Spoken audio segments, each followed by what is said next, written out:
Welcome back everyone to another video. Today we're going to see how to export or save one page as PDF from Microsoft Word. First thing first, open your Word document. Go to File, then Print, or just press Ctrl and P to prompt you to the print screen.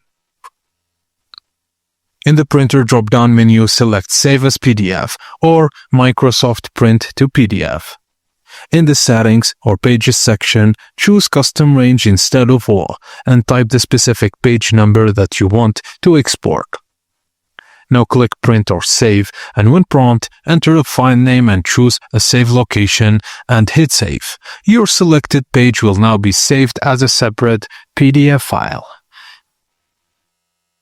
Thank you guys for watching, and please don't forget to like and subscribe for more tips and tricks like this.